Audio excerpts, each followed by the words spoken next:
أعوذ بالله من الشيطان الرجيم.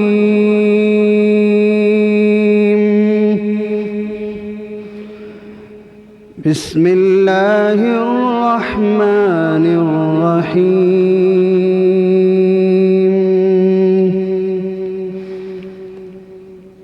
ألم نشرح لك صدرك ووضعنا عنك وزرك الذي أنقض ظهرك ورفعنا لك ذكرك فإن مع العسر يسرا إن مع العسر يسرا فإذا فرغت فانصب وإلى ربك فارغب. صدق الله العظيم.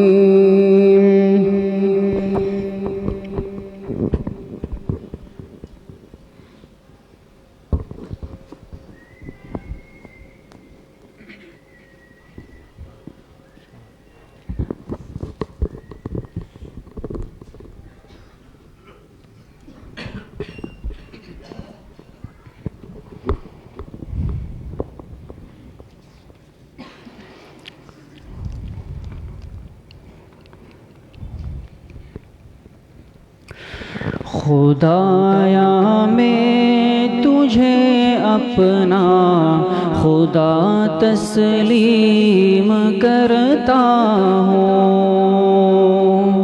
خدایا میں تجھے اپنا خدا تسلیم کرتا ہوں. تہے دل سے تجھے سب سے بڑا تسلیم کرتا ہوں. تہے دل سے تجھے سب سے بڑا تسلیم کرتا ہوں. تیرا ہی نام آتا ہے میرے ہونٹوں پہ رہ رہ کر. تیرا ہی نام آتا ہے میرے ہونٹوں پہ رہ رہ کر. تجھے ہی لائق حمد و ثنا تسلیم کرتا ہوں. تجھے ہی لائق حمد و ثنا تسلیم کرتا ہوں. خدایا میں تجھے اپنا خدا تسلیم کرتا ہوں. تہے دل سے تجھے سب سے بڑا تسلیم کرتا ہوں. تجھے سے مانگتا ہوں میں مدد ہر ایک مشکل میں. تجھے سے مانگتا ہوں میں مدد ہر ایک مشکل میں. تجھی کو میں فقط مشکل کشا تسلیم کرتا ہوں. تجھی کو میں فقط مشکل کشا تسلیم کرتا ہوں. خدایا میں تجھے اپنا خدا تسلیم کرتا ہوں. الہ العالمی کوئی نہیں تیرے سوا ہرگز. الہ العالمی کوئی نہیں تیرے سوا ہرگز. تجھے معبود اکبر ملا تسلیم کرتا ہوں تجھے معبود برحق بر ملا تسلیم کرتا ہوں خدایا میں تجھے سب سے بڑا تسلیم کرتا ہوں تہے دل سے تجھے سب سے بڑا تسلیم کرتا ہوں تیری رحمت کے آگے خوف سے اونچے پہاڑوں کو تیری رحمت کے آگے خوف سے اونچے پہاڑوں کو میرائی کی طرح سہما ہوا تسلیم کرتا ہوں میرائی کی طرح سہما ہوا تسلیم کرتا ہوں خدایا میں تجھے اپنا خدا تسلیم کرتا ہوں تہے دل سے تجھے سب سے بڑا تسلیم کرتا ہوں تیرے ہی پاس مجھ کو لوٹ کے آنا ہے بالآخر تیرے ہی پاس مجھ کو لوٹ کے آنا ہے بالآخر تجھی کو مالک روزے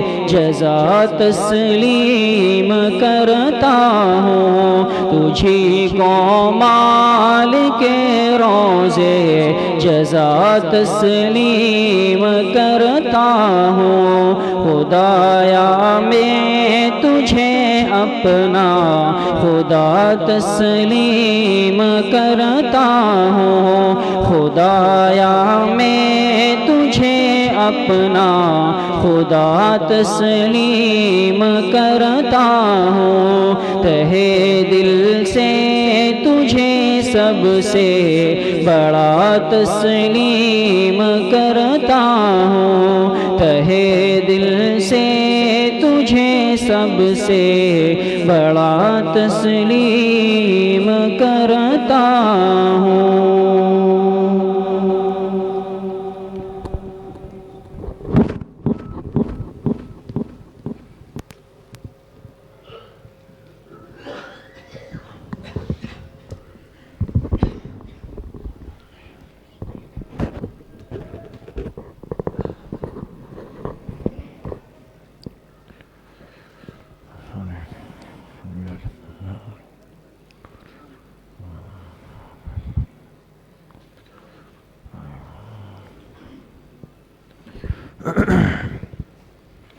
بسم اللہ الرحمن الرحیم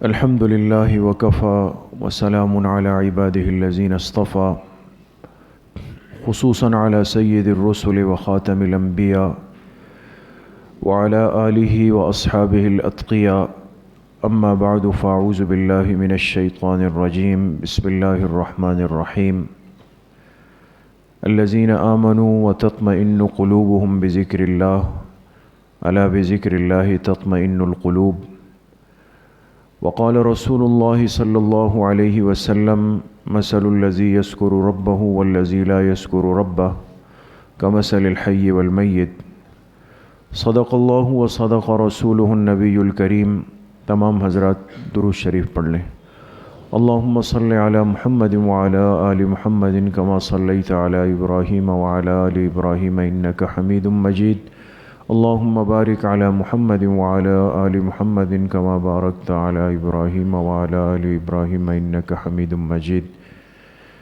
میرے انتہائی قابل قدر دوستوں بھائیوں اور بزرگوں اللہ سبحانہ و تعالیٰ کا بہت بڑا کرم اور احسان ہے کہ ہم سب یہاں بہت ہی مبارک نسبت سے اللہ کی یاد اور اللہ کے ذکر کی نسبت اور مقصد سے جمع ہوئے ہیں اللہ پاک ہمارے اس بیٹھنے کو، اس آنے کو، سننے اور سنانے کو اپنی بارگاہ عالیہ میں قبول فرمائے اور ہم سب حاضرین کے ظاہر اور باطن کی اصلاح کا ذریعہ بنائیں۔ انسان کو جس سے جتنی زیادہ محبت ہوتی ہے تو دل یہ چاہتا ہے کہ اس کا ذکر بھی زیادہ ہو۔ یہ اللہ پاک کا ایک فطری نظام ہے کہ جس کو انسان دل دے دیتا ہے، جس سے قلبی محبت کرتا ہے، تو خواہش یہ ہوتی ہے کہ کسی طریقے سے گھما پھرا کر، کوئی راستہ بنا کر، کچھ بھی کر کے اپنے محبوب کا تذکرہ کر لے۔ ذکر کہتے ہیں یاد کرنے کو، اور انسان جب کسی کو یاد کرتا ہے تو اسے ایسا لگتا ہے کہ جیسے میں نے اس سے ملاقات کی ہے۔ اس لیے کہا ذکر حبیب کم نہیں وصل حبیب سے۔ اگر انسان اپنے محبوب کا ذکر کرے تو یہ ذکر حبیب وصل حبیب سے کم نہیں، ایسا ہے جیسے اس نے اپنے محبوب سے ملاقات کر لی ہے۔ اللہ پاک کا ذکر کرنا، اللہ پاک کو یاد کرنا، ایسی مجلسوں میں بیٹھنا جس میں اللہ پاک کی یاد ہو، اللہ کا ذکر ہو، اللہ کا نام لیا جائے، یہ اس دنیا میں قسمت والوں کے حصے میں آتا ہے۔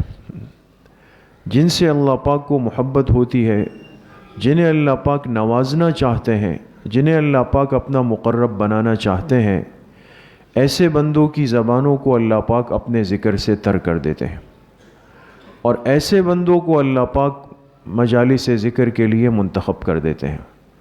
اس لیے حدیث پاک میں آتا ہے، جناب نبی کریم صلی اللہ علیہ وسلم نے ارشاد فرمایا، سبق المتفردون، فرمایا جو متفردون ہے وہ سب پہ سبقت کر گئے، وہ سب سے آگے نکل گئے۔ سبق المتفردون، لیکن یہ لفظ ایسا تھا کہ جو صحابہ کی سمجھ میں بھی نہیں آیا۔ حالانکہ عربی ہے، صحابہ عرب تھے، لیکن وہی لفظ اہل عرب نہیں سمجھ سکے۔ دیکھیں اس سے ایک بہت بڑا مسئلہ حل ہوتا ہے کہ صرف اہل لسان ہونے سے، اس زبان پہ قادر ہونے سے یہ لازم نہیں آتا کہ انسان اس بات کو سمجھ بھی سکے۔ صحابہ تو عرب تھے، متفرد کا معنی نہیں سمجھ سکے کہ کیا معنی، تو آپ علیہ الصلاۃ والسلام سے پوچھا کہ متفردون کون ہے، یہ خوش قسمت کون ہے جو سب پہ سبقت کر گئے، سب سے آگے نکل گئے؟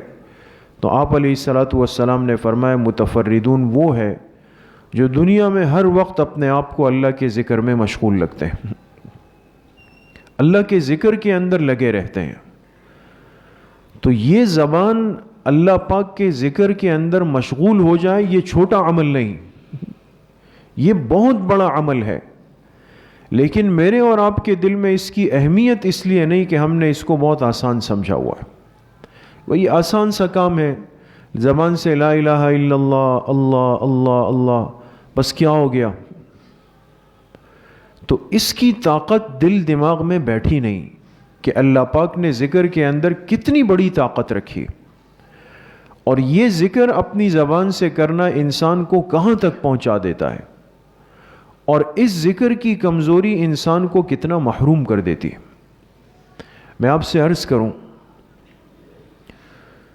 حضرت شیخ الحدیث مولانا زکریا صاحب رحمۃ اللہ علیہ کے بڑے محبوب خلیفہ تھے، آپ حضرات واقف ہوں گے، حضرت مولانا عبدالحفیظ مکی صاحب رحمہ اللہ تعالی رحمتاً واسعہ، بہت بڑے اللہ والے آدمی تھے، اور مہاجر مکی تھے، مکہ مکرمہ ہجرت فرما کے تشریف لے گئے تھے۔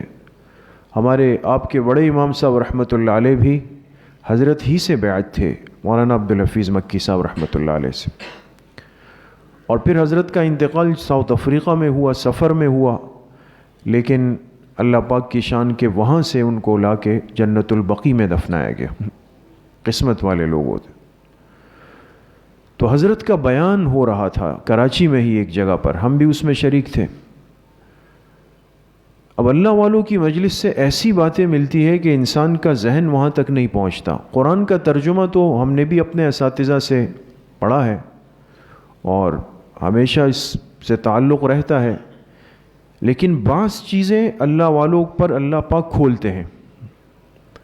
تو حضرت ذکر کے سے متعلق فرمانے لگے کہ ہم ذکر کے اہتمام کی کمزوری کو آج کچھ بھی نہیں سمجھتے. نہ انسان اس کو گناہ سمجھتا ہے اور نہ انسان ذکر چھوڑ کر یہ سمجھتا ہے کہ کوئی نقصان ہوا ہے. تو فرمانے لگے کہ قرآن کریم میں اللہ پاک نے سورۃ النساء کے اندر ذکر فرمایا ہے منافقین کا. ان المنافقین یخادعون اللہ وهو خادعهم وَإِذَا قَامُوا إِلَى الصَّلَاةِ قَامُوا كُسَالَى يُرَاءُونَ النَّاسَ. یہ قرآن کی آیت ہے. حافظ طلبہ بیٹھے ہوئے ہیں. 5ویں پارے کا بالکل آخری صفحہ آپ کھولیں, والمحصنات کا آخری صفحہ, اس کا جو بالکل آخری صفحہ کھولیں گے تو یہ آیت یہاں سے رکوع شروع ہوگا. ان المنافقین یخادعون اللہ وهو خادعهم. جو منافق ہوتے ہیں ان کی ایک بڑی نشانی اور پہچان یہ ہے کہ یہ اپنی سوچ کے مطابق اللہ پاک کو دھوکہ دینا چاہتے ہیں, لیکن اللہ پاک ان کے دھوکے کا جواب ان کو دے رہے ہوتے ہیں. ایک نشانی.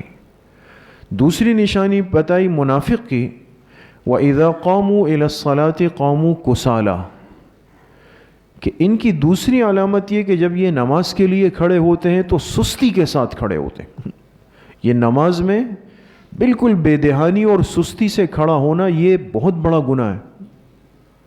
انسان کو بعض دفعہ ہمت نہیں ہوتی, لیکن جب اٹھ جائے تو پھر اپنے جسم کی سستی کو بتکلف ختم کرے, ورنہ اگر اسی طرح ڈھیلا ڈھالا جائے گا, اس کو قرآن نے منافق کی نشانی کہا. تیسری نشانی فرمائی یراؤن الناس, کہ منافق کی بڑی نشانی ایک یہ ہے ہر کام میں لوگوں کو دکھانا چاہیں گے کہ میں نے یہ کر لیا, یہ کر لیا, یہ دکھلاوا ہے. اور چوتھی چیز جو فرمائی, جو اصل ابھی عرض کرنی ہے, فرمایا وَلَا يَذْكُرُونَ اللَّهَ إِلَّا قَلِيلًا. منافق اللہ پاک کا ذکر بہت کم کرتے ہیں. اللہ کا ذکر بہت کم کرتے ہیں. ذکر کی کمی کو, ذکر قلیل کو اللہ پاک نے اپنے کلام میں کس کی نشانی کہا ہے؟ منافق کی. تو جو ذکر ہی نہیں کر رہا ہے, ذکر سے غافل ہے, اس کو کچھ سمجھتا ہی نہیں ہے, یہ کس کھاتے میں جائے گا؟ ہم نے اس کو آج گناہ ہی نہیں سمجھا ہے, اس کو کوئی عمل ہی نہیں سمجھا, اس کو ایک زائد چیز سمجھا کہ بھئی میں بڑا کام کر رہا ہوں, تسبیح لے کے میرے ہاتھ میں ہے, ہر وقت پڑھ رہا ہوں, جیسے میں بہت بڑا احسان کر رہا ہوں. نہیں, ذکر ایمان کی حفاظت کا عمل ہے, ایمان کی حفاظت کا ایک بہت بڑا مؤثر ذریعہ ہے. یہ وہ ایندھن ہے, وہ پیٹرول اور تیل ہے, یاد رکھیں, جس سے ایمان کو مضبوطی ملتی ہے. اس لیے حضرت مولانا الیاس صاحب رحمۃ اللہ علیہ کے ملفوظات میں لکھا ہے کہ فرماتے تھے کہ اللہ پاک نے ہم سے دعوت و تبلیغ کا جو کام لیا ہے, اب آج دیکھیں دنیا میں سب سے زیادہ جو دین کی محنت دنیا کے کونے میں پہنچی ہے وہ دعوت کی برکت سے جا رہی ہے, اس میں کوئی شک نہیں. لیکن مولانا الیاس صاحب رحمۃ اللہ علیہ نے کیا لکھا؟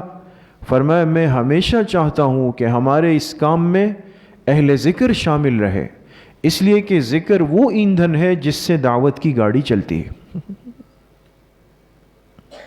اس کی ضرورت دین کے ہر شعبے کو ہے, اس کے بغیر نہیں ہو سکتا. اس لیے میرے محترم دوستوں, بھائیوں اور بزرگوں, ہم اس کو اپنی خوش نصیبی سمجھیں, اپنے لیے ایک سعادت سمجھیں کہ ہمارے لیے یہ فکر ہوئی, ہمیں ایسا موقع دیا گیا کہ بھئی کچھ وقت کے لیے ہم ایک ساتھ ایک وقت بیٹھ کر جمع ہو جائیں. ذکر تو ہماری زندگی کا مستقل حصہ ہے. ایسا تھوڑی کہ مہینے میں ایک دن کریں گے پھر 29 دن چھٹی ہو گئی. یہ تو توجہ دلانے کے لیے, ترغیب دلانے کے لیے. ذکر تو مجھے اور آپ کو ساری زندگی کرنا ہے, اٹھتے اٹھتے, بیٹھتے بیٹھتے, سوتے سوتے, ہر وقت انسان جب تک انسان جاگ رہا ہو اس کی زبان اللہ کے ذکر میں مشغول ہے, یہ یاد رکھیں. اور جب اللہ پاک اپنے کسی بندے پہ ناراض ہو جاتے ہیں تو قرآن کریم میں اللہ پاک نے کیا فرمایا؟ وَمَن يَعْشُ عَن ذِكْرِ الرَّحْمَنِ نُقَيِّضْ لَهُ شَيْطَانًا فرمایا جو میرے ذکر سے کمزوری اور غفلت دکھاتا ہے ہم اس پر شیطان کو مسلط کر دیتے ہیں۔ قرآن کی یہ آیات اتنی عجیب ہے کہ انسان کو سمجھ نہیں آتا کہ ذکر اتنی اہمیت والا عمل ہے۔ ہمارا سب سے بڑا دشمن شیطان، اللہ فرما رہے یہ تم پر کب مسلط ہوگا؟ جب تم میرے ذکر سے غافل ہو جاؤ گے۔ اور اب اس شیطان کے غلبے سے نکلنے کا طریقہ کیا ہے؟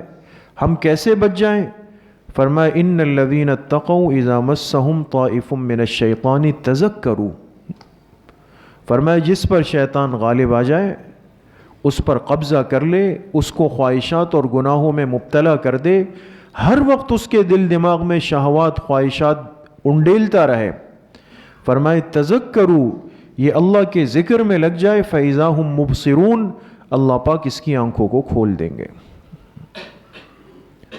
تو ذکر کے ترک کرنے سے شیطان مسلط ہوتا ہے اور ذکر کی پابندی سے شیطان انسان سے دور بھاگ جاتا ہے۔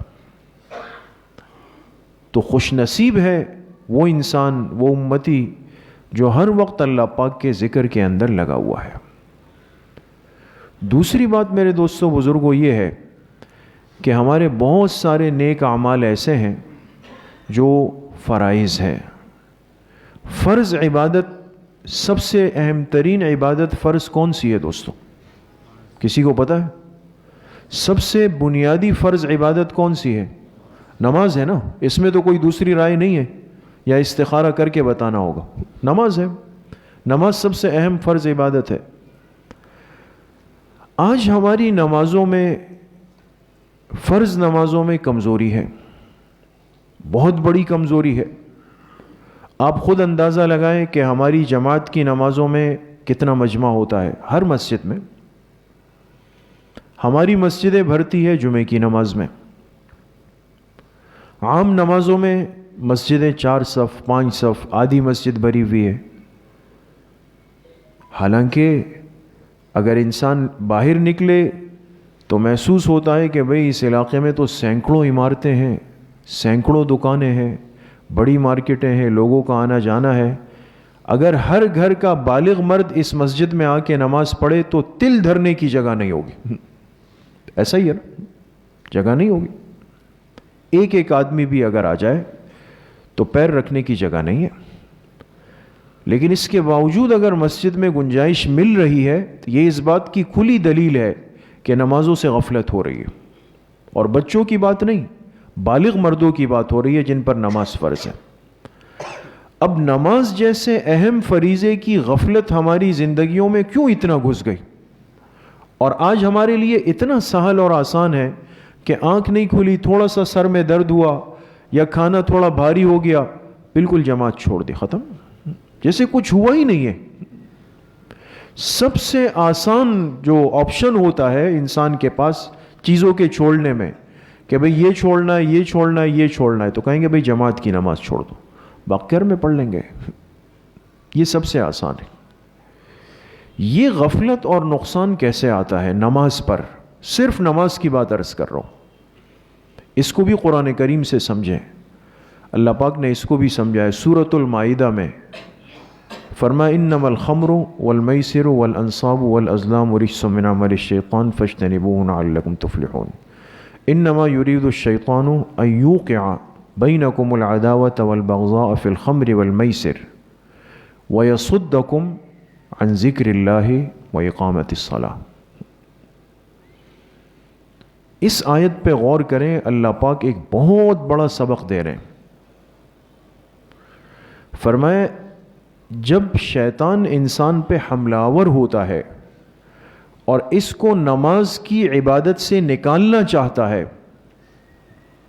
نماز سے، تو یہ کیا کرتا ہے؟ ایک دم نمازی کو نماز سے روکنا آسان نہیں ہے۔ جو پابند ہوتا ہے نماز کا، اس کو نماز سے غافل کرنا اتنا آسان نہیں، یہ بن چکا ہوتا ہے۔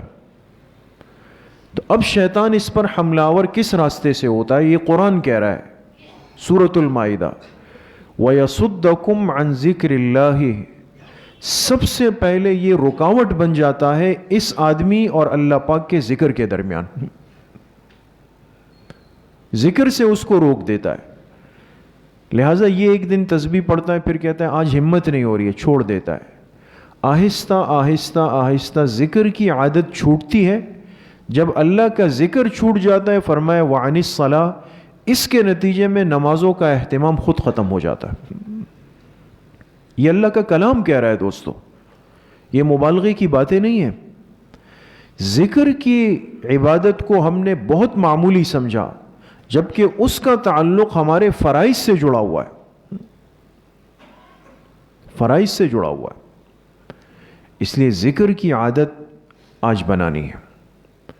اور انسان جب اپنی زبان کو اللہ کے ذکر سے تر کر دیتا ہے، اس کو عادی بنا لیتا ہے ہر وقت اللہ کے ذکر کا، تو یہ جو آج بہت سارے گناہ لگے ہوئے ہیں نا، کہ میں یہاں سے باہر نکلوں گا آٹومیٹک میری آنکھیں جو ہیں نامحرم کی تلاش میں لگ جاتی ہے. ایسا ہی ہے نا. ساتھی اسی لیے پریشان ہوتے ہیں، کہتے ہیں ہم باہر نکلتے ہیں پھر قابو میں نہیں ہوتا، پھر آنکھ کو بہت چھپانا چاہتے ہیں، لیکن کوئی ایسی طاقت ہوتی ہے کہ وہ کہتی ہے نہیں دیکھو. تو باہر نکل کے پتہ ہے کہ یہ راستہ وہ ہے جس سے مستورات نے گزرنا ہے، پتہ ہے کہ ارد گرد گھر بنے ہوئے ہیں، اس کے باوجود میں اوپر دیکھتے ہوئے جا رہا ہوں. گاڑی موٹر سائیکل پہ گزر رہا ہوں، اوپر دیکھ رہا ہوں. اپنی گاڑی میں جا رہا ہوں، راستے میں ٹریفک رک گئی، برابر کی گاڑی کے اندر جھانک رہا ہوں. یہ امراض آج ہے یا نہیں؟ یعنی یہ ایک حقیقت ہے. ہر مسلمان بیچارہ اس کمزوری میں آج مبتلا ہے. یہ آنکھ اتنی بے قابو کیوں ہو گئی ہے کہ یہ دوسرے کی عزت سے معمولی سا میل بھی نہیں کھاتی، ہر نامحرم کو آج دیکھنا چاہتی ہے، ہر گناہ کی چیز کو آج دیکھنا چاہتی ہے. اس لیے کہ دل اندر سے اتنا زنگالود اور گندا ہو چکا ہے کہ اس کی طاقت کام نہیں کر رہی ہے، اس کے اسپرنگ ڈھیلے ہو چکے ہیں. جب انسان اللہ پاک کا ذکر کرتا ہے اپنی زبان سے، استغفار، درود شریف، کلمہ طیبہ، لفظ اللہ، اس کو بول رہا ہوتا ہے، یہ انسان کے دل کے لیے ایک ٹونک اور مقویات ہے، جو انسان کے دل کو مضبوط کر دیتی ہے اندر. پھر انسان کے لیے بدنظری سے بچنا آسان ہو جاتا ہے. اس کے اندر ایک قوت ارادی پیدا ہو جاتی ہے، یہ اپنے آپ کو روک سکتا ہے، تھام سکتا ہے، ہمت کر سکتا ہے یہ. اور جب ایسا کرتا ہے تو پھر اللہ پاک اس کو بہت بڑا اجر دیتے ہیں. حدیث میں آتا ہے، جناب نبی کریم صلی اللہ علیہ وسلم نے ارشاد فرمایا، من تمسک بسنتی عند فساد امتی فلہ اجر 100 شہید. جس نے میری سنت کو مضبوطی سے پکڑا میرے امت کے فساد کے زمانے میں، اس حدیث پہ غور کریں، میری امت کے فساد کے زمانے میں، تو ایسے آدمی کو جس نے میری سنت کو پکڑ لیا، اس کو 100 شہیدوں کا اجر ملے گا. 100 شہیدوں کا. اب ایک شہید جو اللہ کے راستے میں شہید ہوتا ہے، اس کا اجر کتنا بڑا ہے یہ ہم سوچ بھی نہیں سکتے، بہت بڑا ہے. حدیث میں فرمایا اس کے جسم کا قطرہ ابھی زمین پہ نہیں پہنچتا کہ اللہ پاک اس کی مغفرت کر دیتے، سارے گناہ معاف ہو گئے، اللہ کے ہاں مرتبہ مل گیا. اتنے بڑے موقع. اور ایک سنت کے تھامنے پر 100 شہیدوں کا اجر ہے. علماء نے اس میں بڑی تفصیل لکھی، لیکن میں جو بات عرض کر رہا ہوں، ہمارے حضرت حکیم اختر صاحب رحمۃ اللہ علیہ جو بڑے بزرگ قریب میں گزرے ہیں، عارف باللہ تھے، بہت بڑے اللہ والے تھے. انہوں نے اپنے مواعظ میں لکھا کہ یہ اس لیے ہوگا کہ ایک آدمی کسی گناہ کا عادی ہو جاتا ہے. پھر حضرت نے مثال بھی کس کی دی؟ بدنظری کی دی. بدنظری کی. جب کسی کو خدا نخواستہ آنکھوں کے غلط استعمال کی عادت ہو جائے، اس کو چھوڑنا آسان نہیں ہے، آسان نہیں. جیسے آج کل اگر خدا نخواستہ کسی کو سگریٹ یا پان یا نشے کی عادت ہو جائے تو کیا خیال ہے اس عادت کو چھوڑنا آسان ہے؟ بہت مشکل ہے. ایسے ساتھی جب سفر پہ جاتے ہیں، معلوم ہے ہمارے خود ایک تعلق والے، وہ تمباکو کے پان کے عادی تھے، تمباکو کا پان، اور ایک کچھ سال پہلے کی بات ہے. وہ پھر حج پہ گئے تو وہ کہتے تھے وہ جو 40 دن مجھ پر وہاں گزرے ہیں نا، وہ مجھے پتہ ہے کہ کیا تکلیف ہوتی ہے. لیکن اللہ کا شکر ہے وہ گزار کے آئے تو وہ ہمیشہ کے لیے وہ عادت چھوٹ گئی.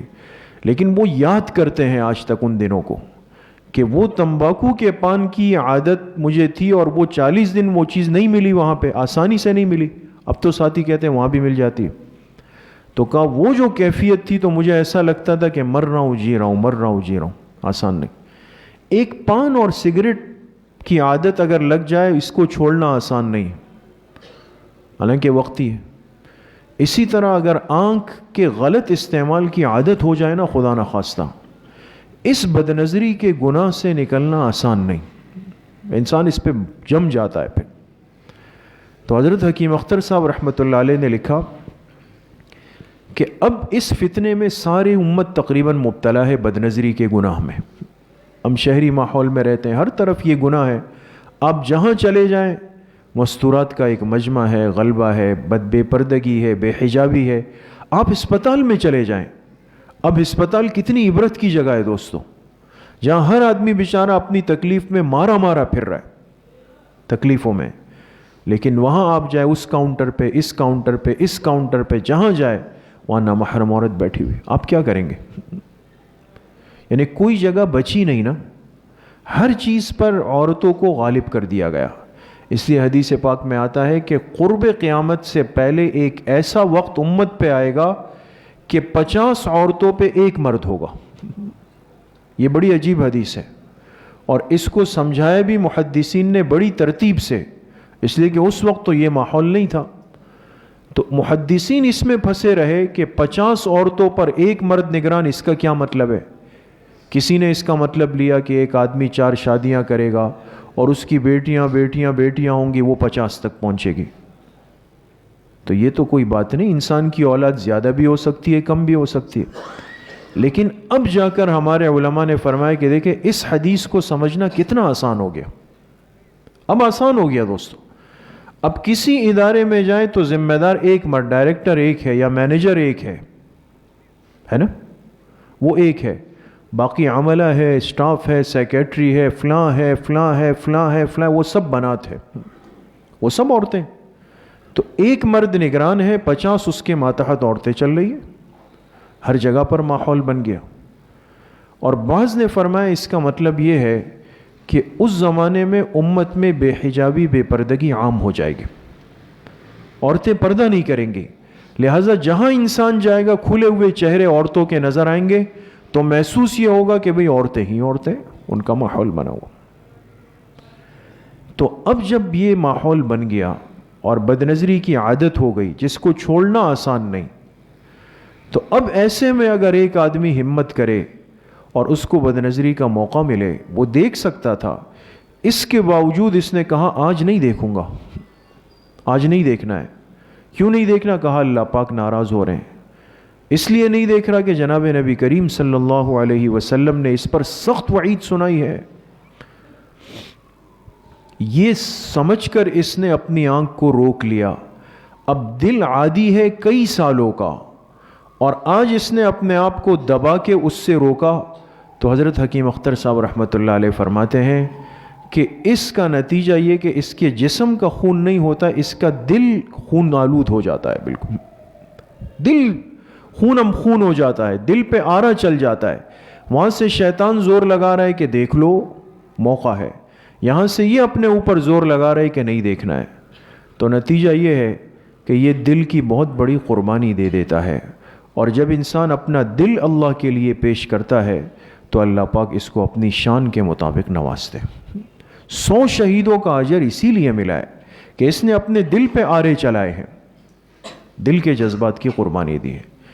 اس لیے میرے عزیزوں، دوستوں، بھائیوں اور بزرگوں، عرض کرنے کا مقصد صرف اتنا ہے کہ آج ہم ذکر کی اس اہم عبادت سے، اس اہم عمل سے نہایت ہی غفلت میں، کمزوری میں مبتلا ہیں.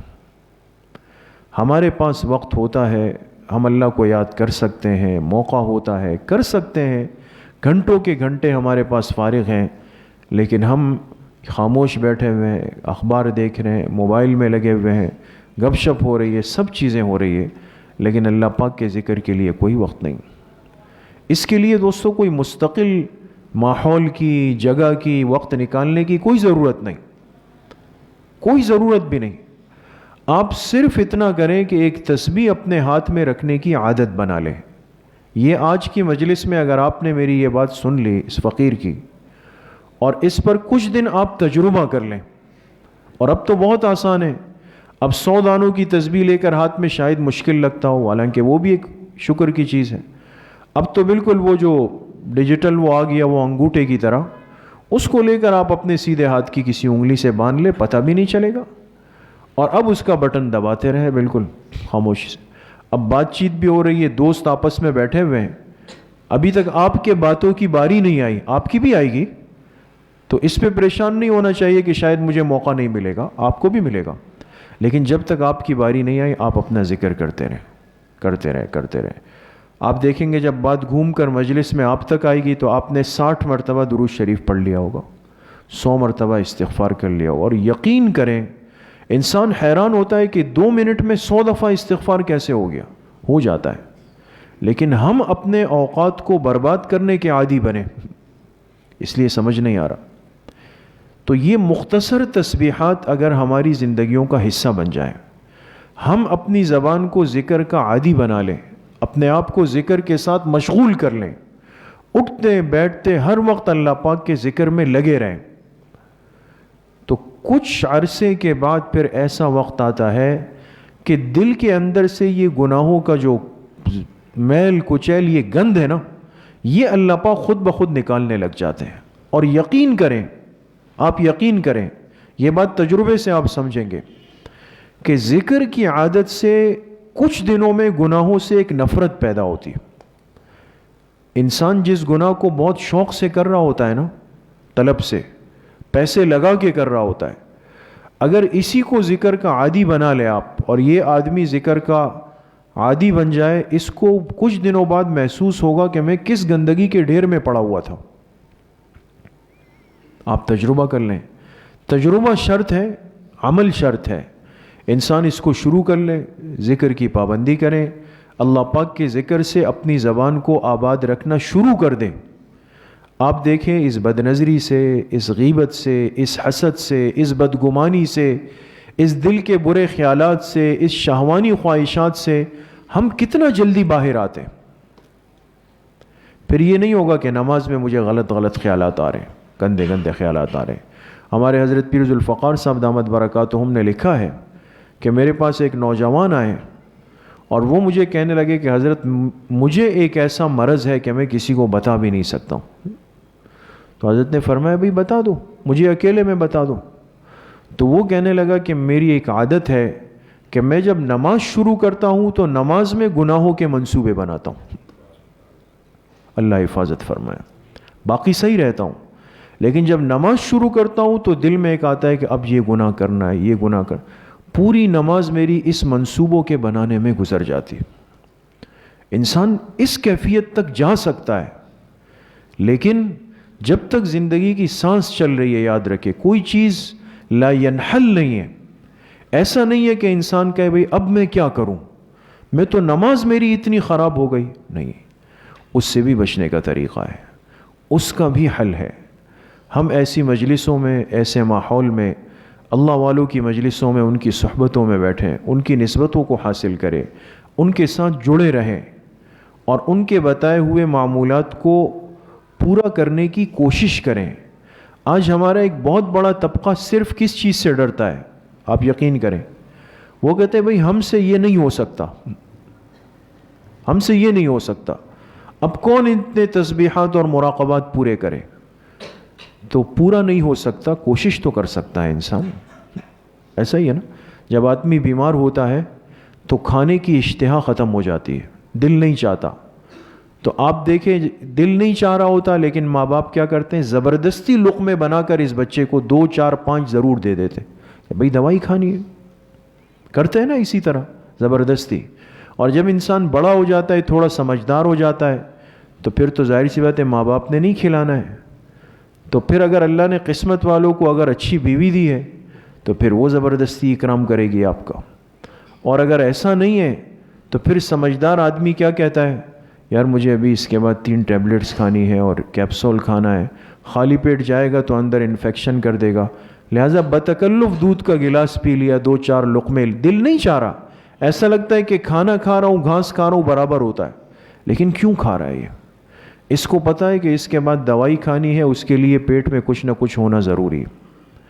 اگر ہم اپنے جسم کو نہ چاہتے ہوئے بھی، دل نہ چاہتے ہوئے، مزاج نہ ہوتے ہوئے کچھ لقمے اتار رہے ہیں، اسی طرح اگر تھوڑا سا ہم یہ ہمت کر لیں کہ دل نہیں چاہ رہا، ہمت نہیں ہو رہی، موڈ نہیں ہو رہا، تب بھی تسبیح اٹھا لیں۔ بھئی 100 دفعہ نہیں پڑھ سکتا، 10 دفعہ پڑھ لیں، 25 دفعہ پڑھ لیں، لیکن کم از کم اللہ پاک کو اپنی ہمت تو دکھا دے کہ اللہ میں یہاں تک آیا ہوں، میں کوشش کر رہا ہوں۔ پھر یقین کریں کچھ دن کے بعد وہ وقت آتا ہے کہ انسان کے ہاتھ خود بخود اپنی تسبیح کو ڈھونڈ رہے ہوتے ہیں، یہ اپنے معمولات کو پھر پورا کر رہا ہوتا ہے، اور پھر اس کے لیے اتنا ہی مشکل ہوتا ہے جتنا کھانا چھوڑنا مشکل ہے، پانی چھوڑنا مشکل ہے۔ اگر اس کے ایک دن کے معمولات رہ جائے، یہ سارا دن پریشان ہو رہا ہوتا ہے۔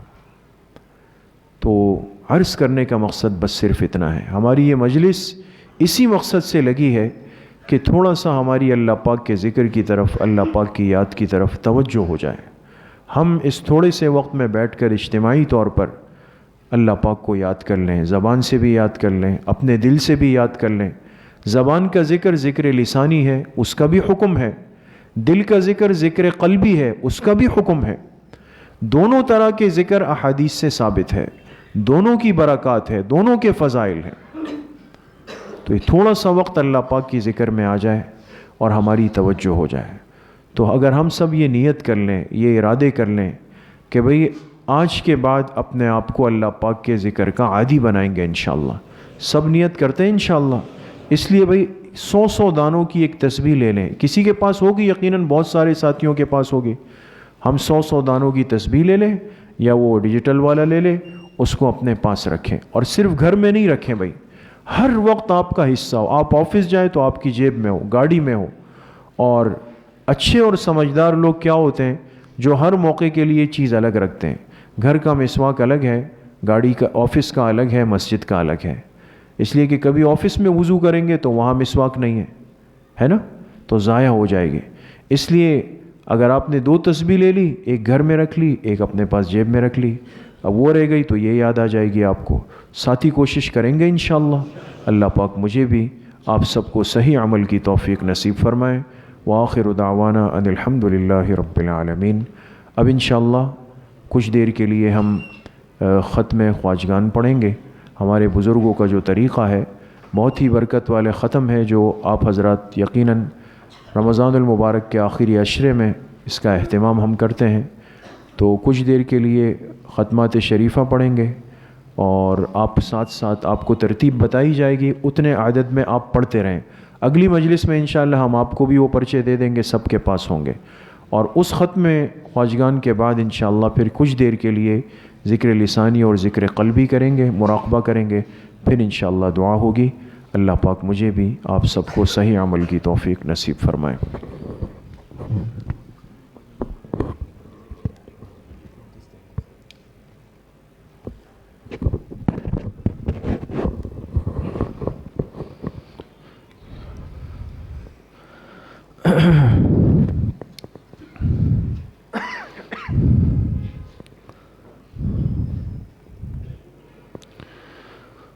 انشاءاللہ پہلے مشائخ کے ختمات شریفہ پڑھے جائیں گے،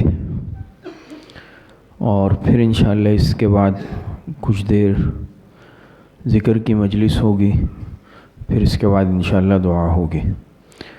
جیسے مفتی خالد صاحب نے فرمایا کہ یہ پرچے آپ حضرات کو اگلی مجلس میں انشاءاللہ دے دیے جائیں گے، تو ابھی انشاءاللہ ہم خود پڑھیں گے، تو وہ سن کر آپ پڑھ لیں، آسان ہے بالکل۔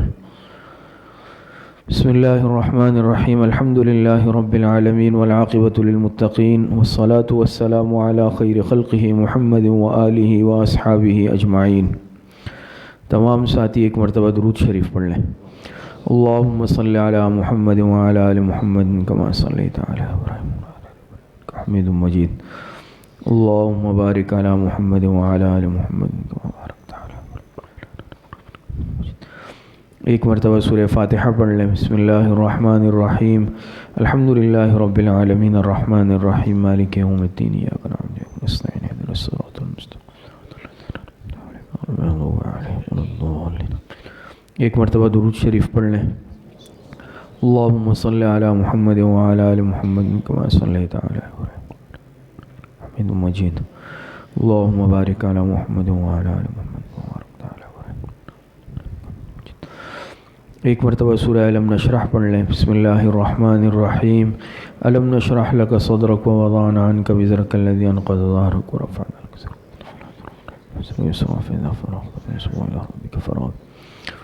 ایک مرتبہ سورہ اخلاص پڑھ لیں۔ بسم اللہ الرحمن الرحیم قل هو اللہ احد اللہ الصمد لم یلد ولم یولد۔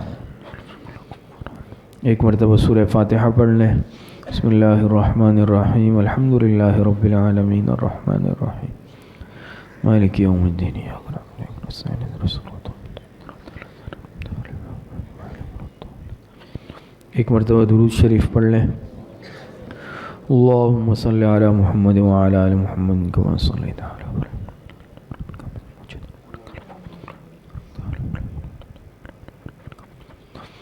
7 مرتبہ پڑھیں۔ اللہم یا قاضی الحاجات اللہم یا قاضی الحاجات اللہم یا قاضی الحاجات۔ 7 مرتبہ پڑھیں۔ اللہم یا کافی المہمات اللہم یا کافی المہمات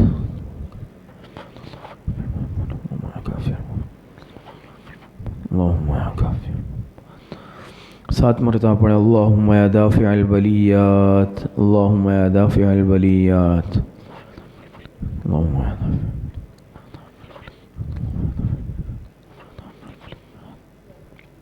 7 مرتبہ پڑھیں۔ اللہم یا شافی الامراض اللہم یا شافی الامراض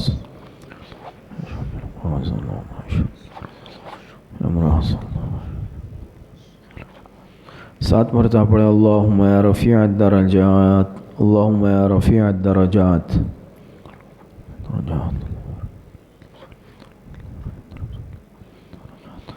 7 مرتبہ پڑھیں۔ اللہم یا مجیب الدعوات اللہم یا مجیب الدعوات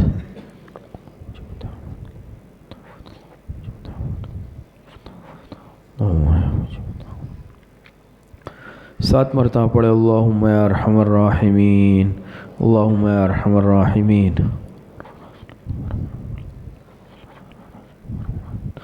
ایک مرتبہ درود شریف پڑھ لیں۔ اللہم صلی علی محمد وعلی آل محمد کما صلیت علی ابراہیم۔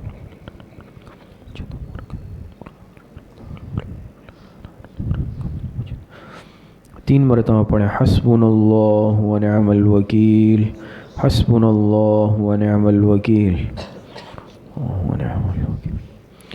ایک مرتبہ پڑھیں۔ ایک مرتبہ درود شریف پڑھیں۔ اللہم صلی علی محمد وعلی آل محمد کما صلیت علی ابراہیم۔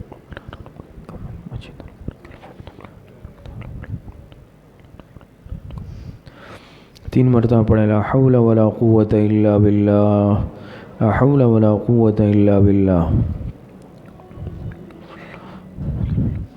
ایک مرتبہ درود شریف پڑھیں۔ اللہم صلی علی محمد وعلی آل محمد کما صلیت علی ابراہیم۔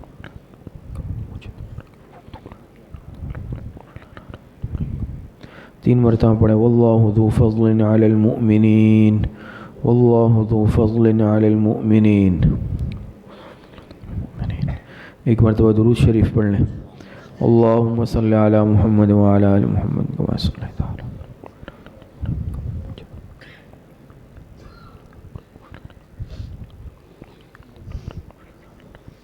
3 مرتبہ پڑھیں۔ یا لطیفا بخلقہ یا علیما بخلقہ یا خبیرا بخلقہ الطف بی یا لطیف یا علیم یا خبیر یا لطیفا بخلقہ یا علیما بخلقہ یا خبیرا بخلقہ الطف بی یا لطیف یا علیم یا خبیر۔ ایک مرتبہ درود شریف پڑھ لیں۔ اللہم صلی علی محمد وعلی آل محمد کما صلیت علی۔